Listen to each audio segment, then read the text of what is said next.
कि देखे बिन कान्हा जब मन नाही माना, इन आंखों से आज हमने ब्रह्म पहचाना है।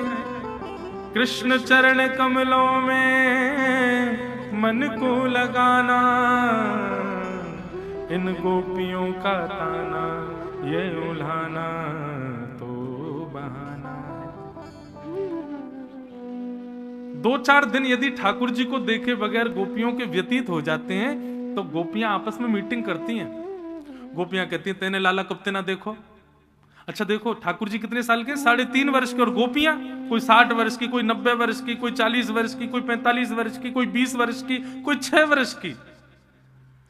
ये बात सिद्ध करती है कि ठाकुर जी सब जो प्रेम है ना गोपियों का, ये निष्काम है, क्योंकि कोई उसमें उम्र नहीं है। यशोदा मैया की संग की सहेलियां भी ठाकुर जी को अपना प्रियतम मानती हैं। अब बताओ कहां तक जाओगे। बिना दांत वाली अम्मा भी ठाकुर जी को प्रियतम के रूप में देखती है। और सब गोपी कहती तेने कब से ना देखो। बोले मुझको तो 2 दिन है गए। एक गोपी बोली अरे मैं तो कहा बताऊं, बार बार मूर्छा आ रही है। बोले क्यों, मायके ते आई हूं, 1 महीना है गयो, 1 महीना बाद आई हूं, मेरे तो नेत्रन में दर्द है रो, दर्श बिन दुख न लागे नैन, नेत्रन में दर्द है रो, कन्हैया दिखो ना है मुकु। अरे गोपी कछु करो, मुकु ने एक बार लाला दिखाए दो। तो सब गोपियों ने मंत्रणा की क्या करें। बोले देखो लाला पे बोलवो तो आवे ना है, बाकी झूठी झूठी शिकायत कर दें यशोदा मैया ते जाके, तो यशोदा मैया डांटवे मारवे फटकारवे को लाला को बुलावेगी, सोई हमको दिख जाएगा। बोले हाँ जी बात बढ़िया। तो सब गोपियां झूठी झूठी शिकायत लेके गई हैं ठाकुर जी का दर्शन करने। गोपियां जाकर खड़ी हो गई। यशोदा मैया बोली अरे आज इतनी सारी गोपी कैसे। गोपियां ने अपने चेहरे का रंग बदला, आंखों का ढंग बदला, और क्रोध भर के बोली मैया तुम अपने लाला को समझा लो, नहीं तो कावदना देख लेंगे हम या को। यशोदा मैया बोली कहा कर दियो मेरे लाला ने। बोले जे मत बोलो, कहा कियो, यूं गिनती करो, कहा ना करे वो सब तो करे, सारे ऊध हमें तुम्हारे लाला के भीतर। मैया बोली ऐसे आरोप मत लगाओ मेरे लाला पे। हाँ मैं बता रही हूं, पहले बताओ कहा कियो। तब गोपियां कहती हैं वत्सान मुंचन क्वचित समय क्रोश संजात हास। बोले आपको लाला चोरी करे। यशोदा मैया बोली काय की, तुम्हारे गहने चुरा लिए, रत्न चुरा लिए, काय की। बोले नहीं स्तेयम स्वादधिपय, काय की चोरी करे। बोले माखन की, दूध की और दही की। यशोदा मैया जोर से हंसी। बोले वाह, मेरे घर में कुआं है घी के, मेरे घर में पहाड़ है मक्खन के, और वह पहाड़ और कुआं को छोड़ के मेरो लाला तुम्हारे घर जावेगो चोरी करवे। आ गई है बात बनाती भाई चोरी करे। बोले ना मैया हम साची कह रही हैं। अरे नेक सो लाला है, कभी ऐसे आके खा गए होगा तो वह चोरी को इल्जाम मत लगाओ। अरे कभी कभी ऐसा हो बालकन को अपने घर को भोजन बढ़िया ना लगे, दूसरे को घर को बढ़िया लगे, ठीक है चंचल है मेरो लाला, मैं जान हूं, लेकिन ऐसा चोर थोड़ी है। प्रेम से गोद में बैठा खिलाए दे करो, कभी आ जाए करे तो गोद में बैठा के अपने हाथ से खवाए दे करो, कछु ना के गो। गोपियां बोली मैया हम करके देख चुकी हैं, तुम्हारे लाला को गोद में बैठा के मक्खन खवा में सो मुंह उतार के ऐसा टेढ़ो सा कर ले, और ऐसा बिगाड़ लें जैसे नमक खा लियो हो, और ऐसे जीव निकाल के थू थू और करें। हमने की लाला कहावे हो मक्खन में स्वाद ना है। वो ना मक्खन में स्वाद तो तभी आवे जब चोरी करके खावे। ये प्रेम ते खवा रही हो या में स्वाद ना आवे, हमें तो चोरी कोई मक्खन बढ़िया लगे। ऐसा हो तुम्हारो लाला। मैया बोली ऊंचे छीके पे टांग दे करो, अंधेरी कोठरी में रख दे करो, वाकू डर लगे हाउ ना आ जाए, हुआ तो डर लगे, अंधेरी कोठरी में रख दे करो। मैया हम सब करके देख चुकी हैं। एक गोपी बोली मैंने ऊंचे छीके पे टांग दियो, सो इतना बड़ा बांस लेके आयो कहीं ते चोरी ते आके और नीचे ते एक टक्के मारो, मटको फूट गो, नीचे ओक लगा के सबरे मक्खन को पी गयो। एक गोपी बोली मैंने अंधेरे में धर दियो, लेकिन वाक्य जो पद्मराग के कंगन है वो अंधेरे में जाती चमकन लगे मैया, वो अंधेरे में जाके चोरी कर ले। हम सब करके देख चुकी हैं। एक गोपी नई बात लेके आई, बोले मैया ये तो रही चोरी की बात, आप हमको कह रही हो ऐसा करो तो चोरी नहीं कर पाएगो। चोरी अगर हमारे घर से नहीं कर पाए तो भी हमारो जीनो दुश्वार है। हमारे घर से चोरी कर ले जाए तो हमारे लिए घातक है ही, अगर हमारे घर से प्रयास करने पे भी चोरी नहीं कर पाए तो हमारे घर के बाहर ऐसे कट्टस कर जाए। बोले या घर से चोरी नहीं मिली, जब तक हमको माखन नहीं मिलोगे या घर के सब लोगों को जीनो दुश्वार करूंगा। तो बोले कहा करे? बोले वहां पे पेड़ पे चढ़ के बैठ जाएगा, हम जब निकलेंगे से ऊपर तो गिलो तो कंकड़ फेंक के मार दे, हमारे बालक अकेले बाहर निकल जाए तो ऐसा जोरते नोच के भाग जाए। एक गोपी बोली मेरे संग जो कियो वो कोई के संग नहीं करे। बोले कहा कर दियो? बोले मैं हनादि निवास्तव। बोले मेरे घर आयो चोरी नहीं कर पायो तो सवेरे सवेरे मुझसे बोलो तेरे घर से चोरी नहीं आई है, कल हमको मक्खन नहीं मिलो है। मैंने की तो लाला अब कहा? बोले कल तेरे घर में सब भूखे रहेंगे, तेरे घर भोजन ही नहीं बनेगा। बोले ऐसा कहा करेगा? बोले तू देखियो कल कहा करूंगा मैं। यशोदा मैया बोली कहा कियो? बोले मैया हम सब लोगन के उठवे ते पहरे तुम्हारो लाला आयो और सवेरे सवेरे धोती वोती उतार के और नंगो है के हमारे चूल्हे पे बैठ के सब कर आयो। अब बनाओ भोजन, कैसे बनाओगी? मैया ने मुंह पे हाथ रखो, बोले सांची कहो मेरो लाला ऐसा करे? बोले मैया हम सच्ची कह नहीं, तुम्हारे लाला ने ऐसा किया। ये सब बातें सत्य नहीं है बंधु, ये सब बहाने हैं गोपियों के। एक गोपी बोली मैं अपने घर में पंजीरी भूज रही, तुम्हारो लाला आ गयो। मोते आके बोलो कहा कर रही हो भाभी? मैंने की लाला आज तेरे भैया को जन्मदिन है, सत्यनारायण की पूजा है, तो उनके काजे पंजीरी भूज रही हूं, भोग लगेगा पंजीरी को। तो मोते बोलो भाभी सांची कहूं तो मैं ही सत्यनारायण हूं, जे सब नकली सत्यनारायण है तुम्हारे घर में बैठे कहां हैं? तू मेरी पूजा करा दे, मेरे आगे पंजीरी धर दे, भोग लगा दे और पाले। अब मैं तो नेक हंस गई, मुस्कुराई गई। मैंने कहा लाला मजाक मत करे कर, और नेक ऐसे धर दियो वा के कान के नीचे। तो मोते बोलो तेने असली सत्यनारायण को अपमान किया तो भोगना पड़ेगा। भैया बोली फिर क्या किया? बोले कहां ते कुत्ता के दो पिल्ला उठा लाया और सत्यनारायण भगवान के सिंहासन पर धर के भाग गयो। और मुझसे बोल के गयो नेक सत्यनारायण को जाके देख लियो अपने इनको। मैंने जाके देखे तो परमानंद दास को ठाकुर लायो पिल्ला घेर। ऐसा तुम्हारो लाला। बंधुओं ये ठाकुर जी का स्वभाव है, ये त्रिलोकीनाथ का स्वभाव है, ये जगन्नाथ का स्वभाव है। ये हमारे वृंदावन बिहारी लाल बड़े सीरियस लगते हैं ना, है नहीं है बिल्कुल भी।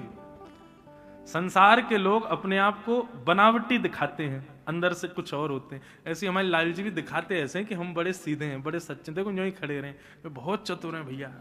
भीतर इतने नेक से लाला है, लेकिन पेट में 1.5 हाथ की दाढ़ी है इनके, बहुत उधम मचा।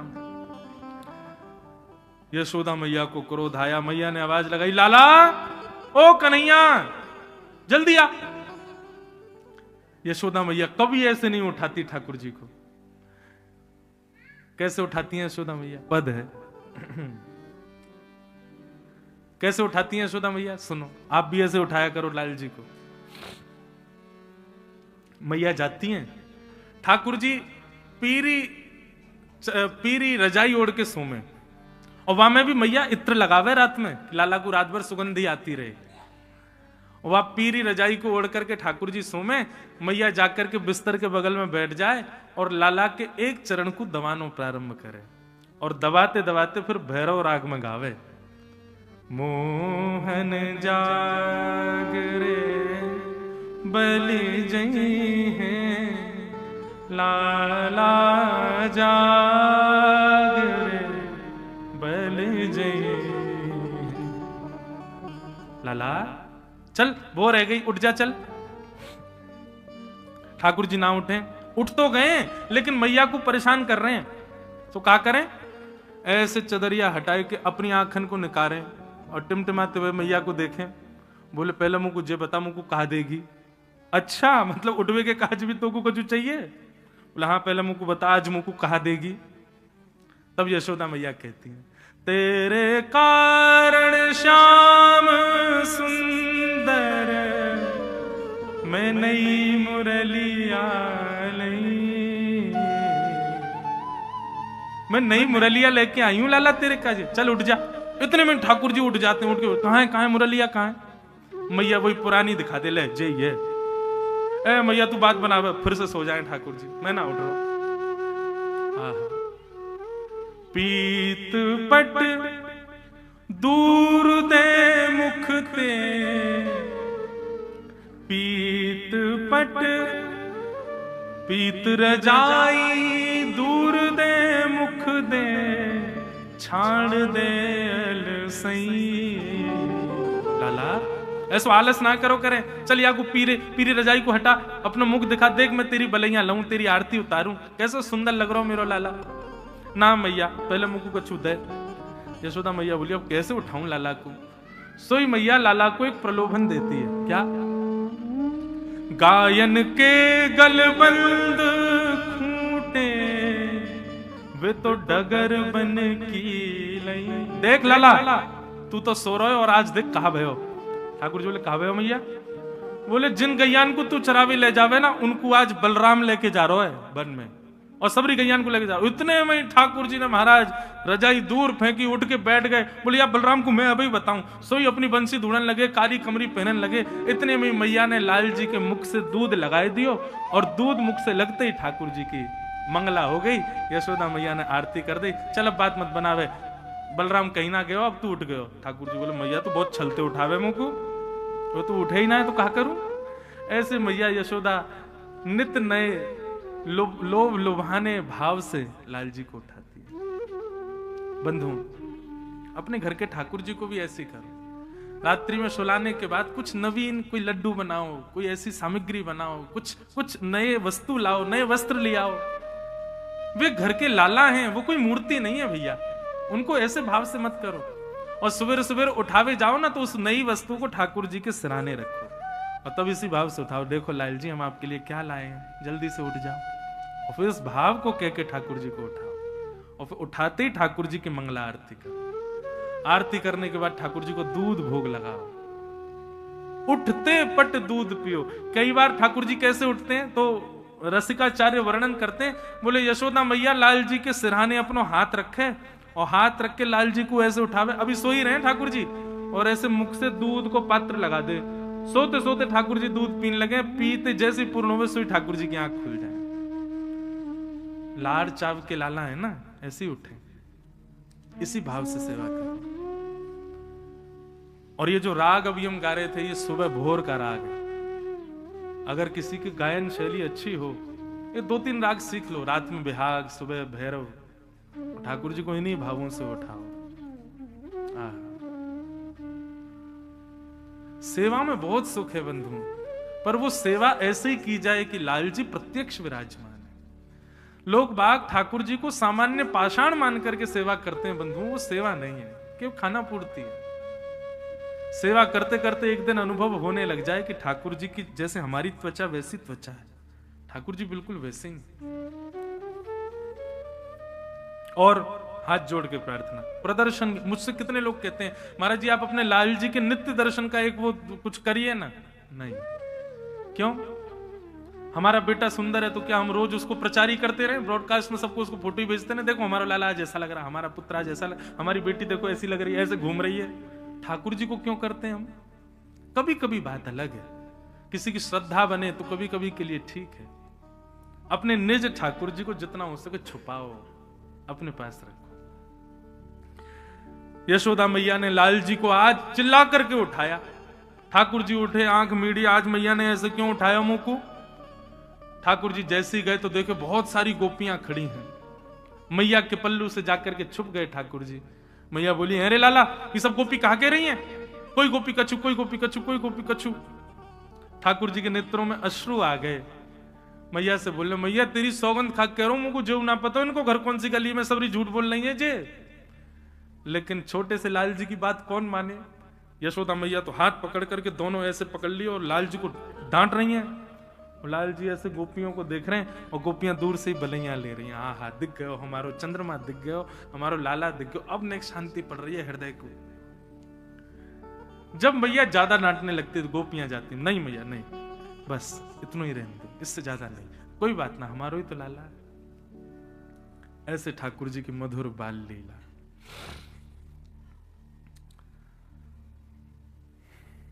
अब हम शीघ्र आगे चलें।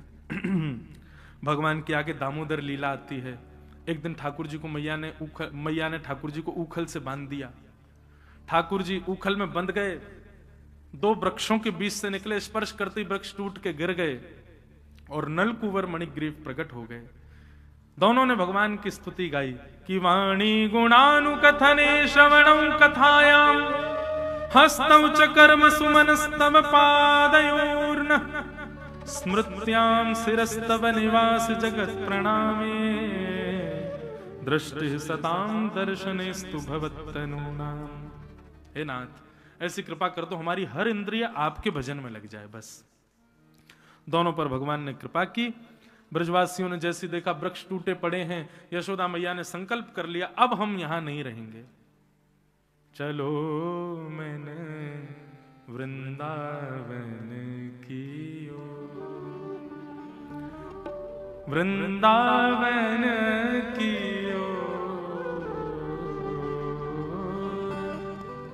वृंदावन की ओर, चलो मैंने वृंदावन की ओर, चलो मन वृंदावन की ओर, जहाँ विराजत राधा रानी, जहाँ विराजत राधा रानी, नटवर नंद किशोर,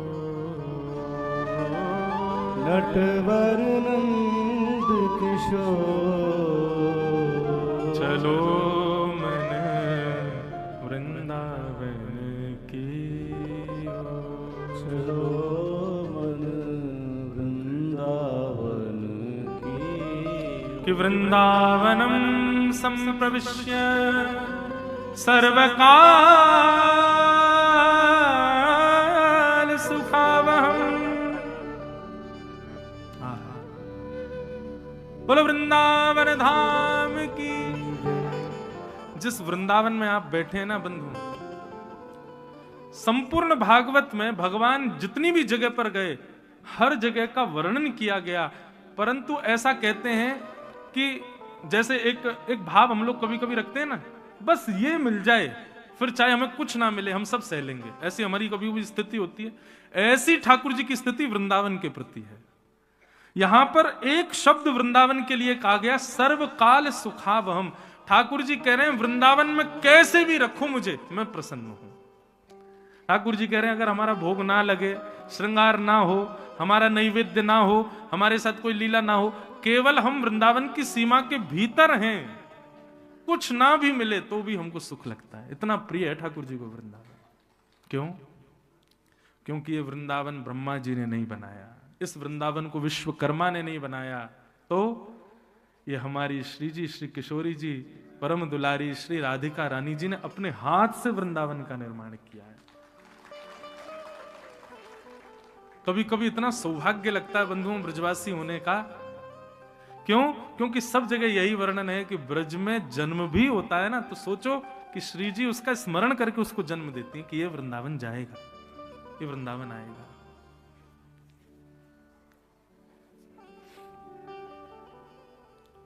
प्रार्थना करना बंधु, हमें वैकुंठ ना मिले, हे बिहारी जी कृपा कर देना, इस जन्म तो मन में वृंदावन रहे, अगले जन्म में तन भी वृंदावन में रहे, यही जन्म हो जाए हमारा, बस और कोई अभिलाषा नहीं। हमारे वृंदावन में जब कोई व्यक्ति प्राण त्याग देता है ना, तो यहां के रसिक जन गाते हैं, सब लोग गा लो एक बार। वृंदावन की बात आई है, हम 1:30 बजे कथा विश्राम कर देंगे, क्योंकि आपको भोजन प्रसाद पाना है, फिर खर्राटे मार के दोबारा आना है, नहीं तो कथा में सो जाओगे। हम तो अभी खाली पेट आए हैं, अब जाके इतना ही कहेंगे कि दोबारा कथा करने आ सकें। बड़ी तपस्या भैया, व्यास होना कोई सामान्य बात नहीं। लेकिन एक रसिक जनों की वाणी है बंधु, वृंदावन 4 रूपों में भगवत प्राप्ति कराता है। पहला, मृत्यु कहीं भी हो, जन्म वृंदावन में हो। दूसरा, जन्म कहीं भी हो, मृत्यु वृंदावन में हो। तीसरा, जन्म भी कहीं हो जाए, मृत्यु भी कहीं हो जाए, लेकिन अंतिम श्वास निकलते समय वृंदावन की याद आ जाए। और चौथा और सर्वश्रेष्ठ, मृत्यु भी कहीं हुई, जन्म भी कहीं हुआ, और अंतिम समय में वृंदावन याद भी नहीं आया, लेकिन चिता में अग्नि लगने से पहले शव यात्रा में कोई ब्रजवासी आ गया, तो भी मुक्त हो जाओ। तो भी श्यामा श्याम की प्राप्ति हो जाएगी। हमारे ब्रज के रसिक गाते हैं, कोई वृंदावन में यदि प्राण त्यागता है या वृंदावन में जन्म लेता है तो वो वैकुंठ नहीं जाता, वो स्वर्ग नरक नहीं जाता, वो पुनश्च निज वृंदावन में चला जाता है। वृंदावन का कॉन्सेप्ट अलग है। वृंदावन में निज वृंदावन है, एक अप्रकट वृंदावन है। उस अप्रकट वृंदावन में ईंट पत्थर के ये सब दुकान है, वृंदावन ऐसा ही, लेकिन ये सब नहीं है उस वृंदावन में। एक प्रकार से अप्स एंड डाउन्स करके वो है। अभी हम ऊपर हैं, यहीं भीतर ही एक निज वृंदावन और है, ऐसा ही। लेकिन वहां पर इस प्रकार की वस्तु नहीं है। वहां खाने पीने के लिए चाट भल्ले लस्सी ये सब नहीं है। वहां भोजन क्या है? बोले श्यामा श्याम दिख जाते हैं, बस यही भोजन है। वहां पानी क्या है? बोले किशोरी जी का दर्शन हो जाए, यही जल है। इसी से ही क्षुधा निवृत्त हो जाते हैं। रसिक जन टोली की टोली लेकर के इधर उधर श्यामा श्याम का कीर्तन करते हुए घूमते रहते हैं और बड़ी बड़ी अटारियों से आचार्य गण आवाज लगाते हैं, अरे भैया सुनो, जल्दी सब सेवा कुंज आ जाओ, श्यामा श्याम यहीं विचरण कर रहे हैं। सब टोली दौड़ करके जाती है, कुंजों में छुप करके बैठ जाते हैं और वहां कुंज से श्यामा श्याम का दर्शन करते हैं और उसी से ही मन को आनंदित कर देते हैं। उस निज वृंदावन में मीराबाई भी हैं, उस निज वृंदावन में सूरदास भी हैं, निज वृंदावन में कुम्भन दास भी हैं, निज वृंदावन में कबीर दास भी हैं, निज वृंदावन में वो सारे रसिक हैं जिन्होंने वृंदावन को गाया है। श्री हृदयवंश महाप्रभु, श्री गोपाल भट्ट गोस्वामी, श्री स्वामी रसिक निपृति, स्वामी श्री हरदास जी महाराज, श्री बिहारिन देव जी, श्री हरिराम व्यास जी, ये सब उस निज वृंदावन में हैं। जब श्यामा श्याम दिख जाएं तो उनका दर्शन, और जब वो ना दिखें तो इन रसिक जनों के चरणों में बैठ के उनकी वाणी का श्रवण। ये है निज वृंदावन।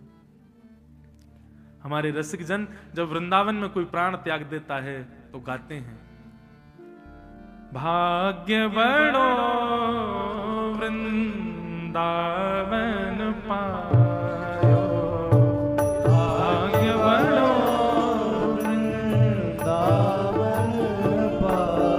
सब लोग भाग्य बड़ो वृंदावन पायो, भाग्य बड़ो वृंदावन पायो, भाग्य बड़ो वृंदावन पायो,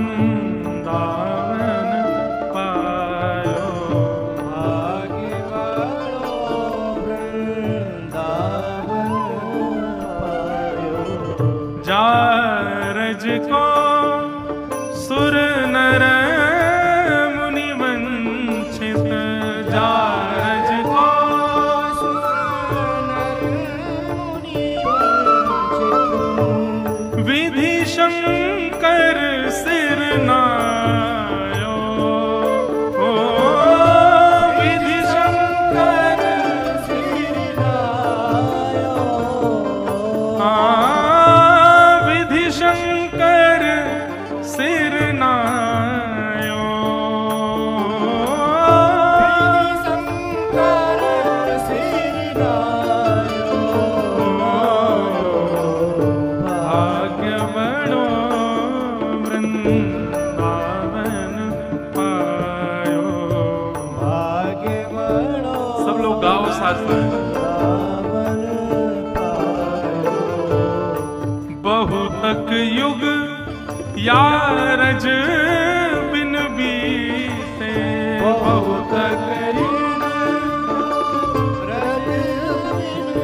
एक व्यक्ति ने परसों मुझसे एक प्रश्न किया, महाराज जी ब्रज की रज की इतनी श्रेष्ठता क्यों है? दो बात। पहली बात कि इस ब्रज में ठाकुर जी ने कभी पादुका ग्रहण नहीं की।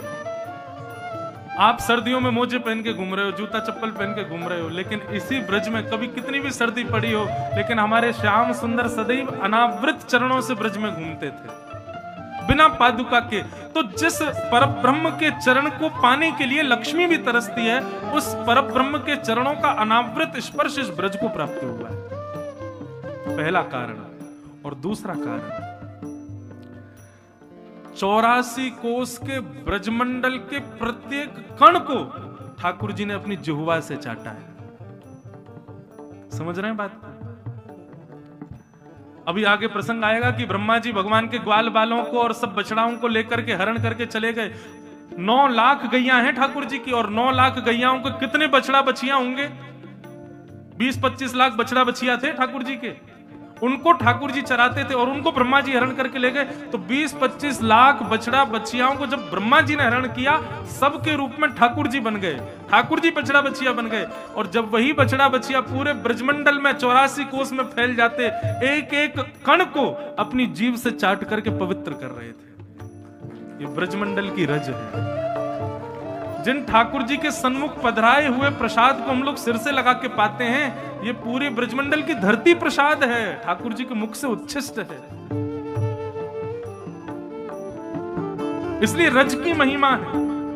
बहुतक जुग या रज बिन बीते, बहुतक युग या रज बिन बीते, जन्म जन्म दहकायो,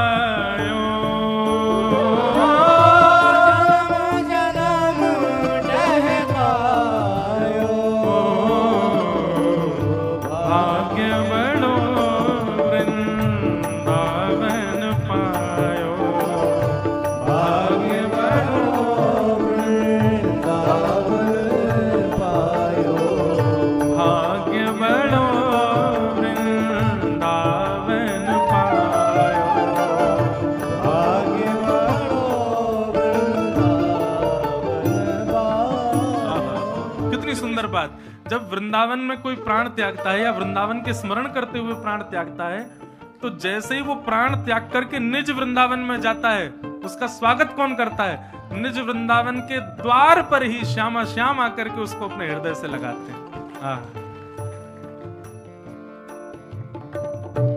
श्यामा श्याम एक तरफ से तो उसके कंधे पर भुजा किशोरी जी डालती हैं, दूसरी तरफ से कंधे पर भुजा लाल जी डालते हैं, बीच में उसको रख लेते हैं। और फिर क्या करते हैं? श्यामा श्याम जो बिहरत दो, श्यामा श्याम जो बिहरत दो। और फिर क्या करते हैं? उसके नए परिवार से उसको मिलाते हैं। बोले आज से ये श्री हृदयवंश महाप्रभु ही तुम्हारे परिवार हैं, आज से रसिक जन जितने भी बैठे हैं यही तुम्हारा जीवन है, यही तुम्हारे सर्वस्व है, आज से मीराबाई ही तुम्हारी बहन है, आज से ये सब रसिक जन ही तुम्हारा परिवार है।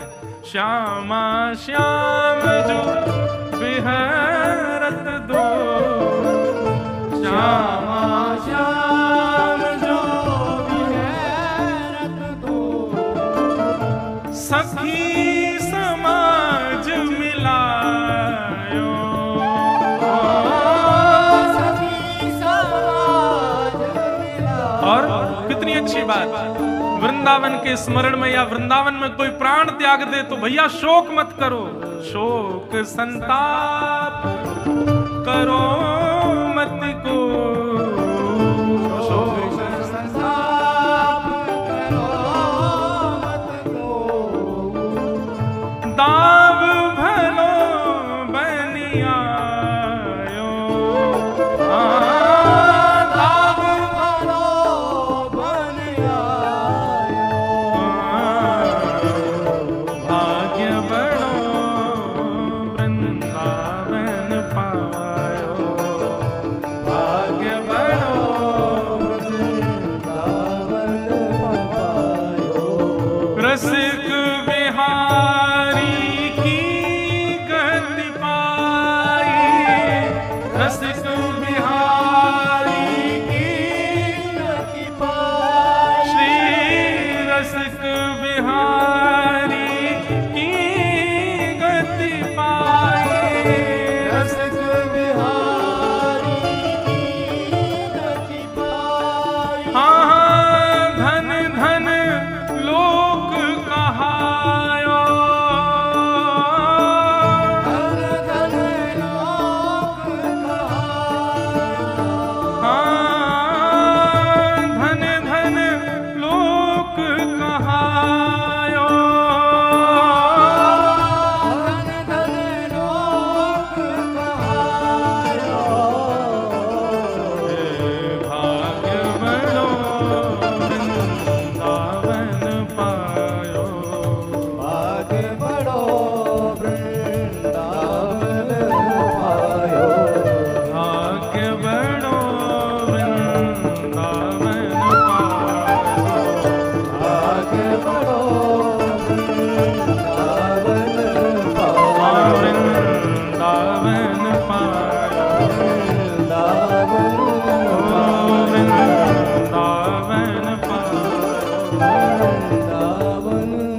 ऐसे वृंदावन धाम भाग्यशाली हैं जो वृंदावन में जन्म लेते हैं, क्योंकि श्री जी की आज्ञा से ही, श्री जी के अनुग्रह से ही वृंदावन में कोई भी क्रिया संभव हो सकती है।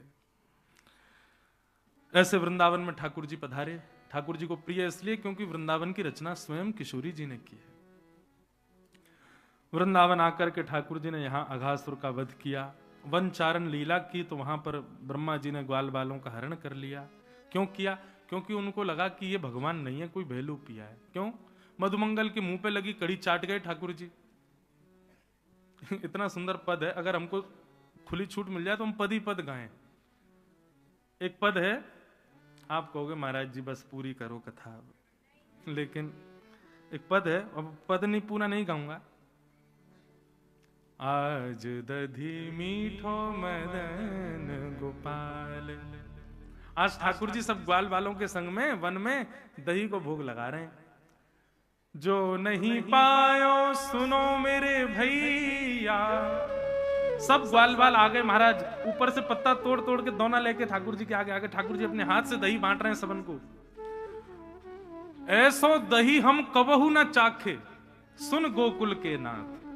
आज आप अपने हाथ से बांट रहे हो तो कुछ अलग ही स्वाद आ रहा है दही में। सब ने दही ले लियो महाराज, लेकिन लंबी लाइन खड़ी ग्वाल बालन की, सब रो दही बट गयो, बचो ही नहीं। 4-5 ग्वाल बाल रह गए, तो जिनको मिल गए वो हंसी उड़ाने लगे, बोले ले ले, अब ना मिलोगे तो हम लोग खा गए सब रे दही। ठाकुर जी बोले भैया कोई उदास नहीं होना चाहिए, 4-5 ग्वाला उदास है, बोले हम क्या करें, हमें तो मिलो ही ना है। सो आहा कितनी सुंदर लीला। जो नहीं पायो सुनो मेरे भैया, मेरी हथेली चाट लो। एक उंगली तू चाट ले, एक अंगूठा तू चाट ले, और हथेली तू चाट ले। ये हाथ में पूरा मक्खन लगा, तुम लोग चाट ले। एक मुंह को छोड़ दियो, बाकी मैं चाट लूंगा। अब सब ग्वाल बाल ठाकुर जी की उंगली उंगली चाट रहे हैं अपनी जीभ निकाल के। ब्रह्मा जी आकाश से देखो, बोले राम राम राम राम। जी भगवान है, ये यज्ञ भोक्ता भगवान, इनको हम पवित्र वस्तु देते हैं, सब चीज इतनी सुंदर निवेदित इनके चरणों में अर्पित करते हैं, और ये यहां पर ये लीला कर रहे हैं। ये भेलू पिया है, ये भगवान नहीं है। और भगवान के ग्वाल बालों का हरण कर लिया। ठाकुर जी ने ग्वाल बालों का रूप धारण करके 1 वर्ष तक लीला की, और 1 वर्ष के पश्चात ब्रह्मा जी देखने के लिए आए कि देखूं भेलू पिया कृष्ण की हालत क्या हुई। तो जो ग्वाल बाल ब्रह्मलोक में थे वही नीचे घूम रहे थे। ब्रह्मा जी के सर घूम गया, बोले कि दूसरी एज इट इज सृष्टि बनाने की क्षमता तो केवल श्री कृष्ण में और किसी में नहीं है। मैंने गलती कर दी, भेलू पिया नहीं है, साक्षात भगवान है। क्षमा मांगने के लिए भगवान के चरणों में जाने का मन बना रहे थे, बोले पहले असली ग्वाल बालों को ले आऊं, चरणों में निवेदित करके क्षमा मांगूंगा। ब्रह्मा जी ब्रह्मलोक जा रहे थे, तो भगवान पहले ही ब्रह्मलोक पहुंच गए और ब्रह्मा जी बन करके पहुंच गए, और द्वारपालों से कहा कि हमारे जैसे दिखने वाला कोई और आवे तो मार पीट के भगा देना। असली ब्रह्मा पहुंचे। ब्रह्मा जी ने जैसे प्रवेश किया, द्वारपालों ने बिना पूछताछ के डंडे बरसाने शुरू किए। भाग यहां से, भेलू पिया कहां से आ गया। ब्रह्मा जी बोले ए तुमको पता नहीं मैं ब्रह्मा हूं, सृष्टि करता, पूरी सृष्टि बनाता हूं। बोले अभी बताएं तुझे, हमारा ब्रह्मा भीतर बैठा, तेरे जैसे बहुत घूमते, चल भाग यहां से। ब्रह्मा जी बोले भैया ब्रह्मा भीतर बैठे हैं? बोले हाँ। समझ गए कि ये तो ठाकुर जी की लीला है। स्वीकार कर लिया कि मैं नकली ब्रह्मा हूं, मुझे भीतर ले चलो। भीतर जैसे ही गए महाराज, ब्रह्मा की पदवी पर शंख चक्र गदा पद्मधारी श्रीमन नारायण क्रोध में बैठे थे। ब्रह्मा जी ने जाके कान पकड़े, क्षमा कर दो। बोले नहीं, तुमने मेरे ब्रजवासियों को मुझसे दूर क्यों किया? मेरे प्रेमी ब्रजवासी, मैं उनके साथ लीला करूं, उनके साथ झूठा खाऊं, कुछ करूं, तुम कौन होते हो ब्रह्मा बीच में आने वाले? वो मेरे हैं, मेरे अपने हैं, अपनों के संग अपना कैसे भी रहे। तुम मेरी सत्ता निर्धारित करोगे कि भगवान ये नहीं कर सकते? ब्रह्मा जी बोले मुझसे गलती हो गई भगवान, क्षमा कर दो। भगवान बोले कदापि नहीं। ब्रह्मा जी ने बहुत लंबी स्तुति गाई, लेकिन ठाकुर जी ने क्षमा नहीं किया। इसलिए भैया कितने भी अपराध हो जाएं, सब में क्षमा मिल जाएगी, लेकिन कभी किसी भक्त को ठाकुर जी से दूर मत करना, किसी की भक्ति में विक्षेप मत डालना। ब्रह्मा को नहीं बख्श रहे ठाकुर जी, तो हम कौन हैं? हमको भी नहीं छोड़ेंगे। ब्रह्मा जी ने स्तुति गाई, ठाकुर जी ने क्षमा नहीं किया, और भगवान वहां से चले गए, रूठ के ही चले गए। आगे ठाकुर जी पौगंड अवस्था में प्रवेश कर गए। अब 6 से 10 वर्ष के बीच की आयु ठाकुर जी की प्रारंभ होने लगी। भगवान गौचारण करने के लिए जाते हैं, गैयाओं के बीच में मधुर लीला करते हैं। आहा, एक लीला इतनी सुंदर है ठाकुर जी की। ठाकुर जी गैया चराने जाते हैं, अब गैया चरने बैठ जाती, ठाकुर जी वृक्ष के नीचे लेटे लेटे सोचते हैं कहा करूं, मन ही ना लग रहा मेरो तो। बंसी बजा लेते हैं थोड़ी देर, फिर भी मन नहीं लग रहा, अब क्या करें। सो ठाकुर, अब उस समय फोन तो थे नहीं जो ठाकुर जी चला लें, क्या करें ठाकुर जी। तो ठाकुर जी क्या करते हैं, सुंदर सुंदर वृक्षों के पत्ते तोड़ तोड़ के लाते हैं, घास तोड़ के लाते हैं, कुछ अपने बाजूबंद में लगा लेते हैं, कुछ अपने हाथ पे बांध लेते हैं, सिर पर बेल बांध लेते हैं, कमर पे बांध लेते हैं, ऐसे पूरा वनमाली श्रृंगार अपना कर लेते हैं। और फिर गैयाओं को बुलाने वाली टेर बजाते हैं। सब गैया पूंछ उठा उठा करके ठाकुर जी की ओर देखती हैं, तो ठाकुर जी अपने तन पर घास घूस सब लपटे खड़े हैं, मानो ठाकुर जी कह रहे हैं कहीं और मत चरो, आज एक काम करो, अपनी जुबा से मेरे तन पे लगी या घास को ही तुम चर ले। सब गैया दौड़ करके ठाकुर जी के पास जाती हैं। अब ठाकुर जी के अंग प्रत्यंगों में लगे हुए पत्ते घास आदि उन सबको जैसे जीभ से चाटती हैं, सो ठाकुर जी को गुदगुदी होती है। ठाकुर जी कभी यहाँ भगते हैं, कभी वहां भगते हैं, गैया सब उनके पीछे पीछे भागती हैं। कोई ठाकुर जी के तलवे चाट रही है, कोई ठाकुर जी के अंग चाट रही है, कोई ठाकुर जी को मुख चाट रही है, और ठाकुर जी किलकिल करके हंस रहे हैं, भाग रहे हैं, अपना मन लगा रहे हैं, खुश हो रहे हैं। ऐसी मधुर लीला भागवत में वर्णन ठाकुर जी की, बहुत सुख देते हैं। ठाकुर जी ने सबसे ज्यादा सुख किसको दिया, गौ माता को। और आज सबसे ज्यादा दुखी है गौ माता, क्योंकि हमारे सहारे है ठाकुर जी, हमारे भरोसे छोड़ गए उनको। हम इतने निकृष्ट हैं कि सबसे ज्यादा पीड़ा गैया को दे रहे हैं। ब्रज में एक रसिया गाया जाता है, ठाकुर जी कहते हैं मुझे सबसे प्यारा क्या है, बोले गैया लगे अति प्यारी जग पालन हारी, गैया लगे। मुझको बहुत प्यारी लगे गैया, क्यों, वो जग की पालनहारी है। अरे मैया तो 3-4 वर्ष बाद दूध पिलानो बंद कर दे अपनो, पर ये गैया तो मरते दम तक दूध पिलावे। यूं विचार ना करे कि मेरो पुत्र है कि नहीं है, सबन को अपनो दूध दे, सबसे प्यारी है मेरी गैया। भैया गौ सेवा करो, गौ की सेवा में खूब मन लगाओ। ठाकुर जी की सेवा करते हो, गौ सेवा में रुचि नहीं है तो आपकी भक्ति पुष्ट नहीं है। गौ सेवा में मन लगाओ। इस प्रकार भगवान की गौचारण लीला आदि चल रही है। वेणु गीत का वर्णन आता है। 1 बार 2 बार अग्नि लगी, भगवान दोनों बार पी गए। भगवान आज गौचारण करके आए। पूरे ब्रजमंडल में देसी घी की सुगंधी, सबके घर में पकवान बनने। ठाकुर जी ने जाके नंद बाबा से पूछी, बाबा जी कौन के काजे बनने इतने सारे पकवान, कौन को जन्मदिन है। नंद बाबा बोले लाला कोई को जन्मदिन ना है। बोले तो, बोले हम किसान है ना, हम सब ब्रजवासी किसान हैं, हमारे इष्ट देव इंद्र हैं, वह इंद्र की पूजा करवे के काजे हम लोग 56 भोग बना रहे हैं, ताकि हमसे प्रसन्न है कि इंद्र अतिवृष्टि अनावृष्टि ओलावृष्टि ना करे। हमारी फसल बनी रहेगी तो हमारा व्यापार चलेगा, या हमारे इंद्र को प्रसन्न करवे के काज हम साल में 1 बार 56 भोग लगावे। ठाकुर जी बोले फसल केवल इंद्र के चाहवे ते बने बढ़िया,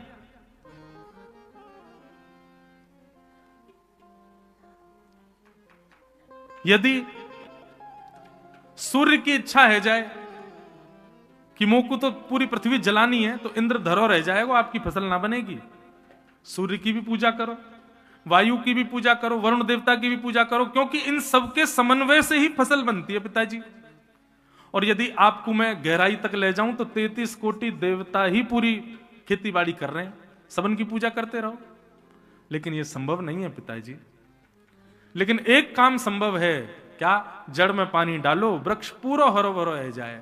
ऐसे 33 कोटि देवतान के मूल आधार श्रीमन नारायण हैं, और वही नारायण हमारे ब्रजमंडल में गोवर्धन के रूप में विराज रहे हैं। चलो उनकी पूजा करेंगे। उनकी पूजा हेते ही, बोलो गोवर्धन नाथ की, उनकी पूजा हेते ही सबन की पूजा पुष्ट हो जाएगी। ब्रजवासी ने कही, बोले लाला हमने इंद्र की पूजा छोड़ दी और इंद्र नाराज है, तो ठाकुर जी बोले हमारे गिरिराज बाबा के बड़े हाथ हैं, बड़ी कृपालु हैं, ये सबन पर कृपा करेंगे।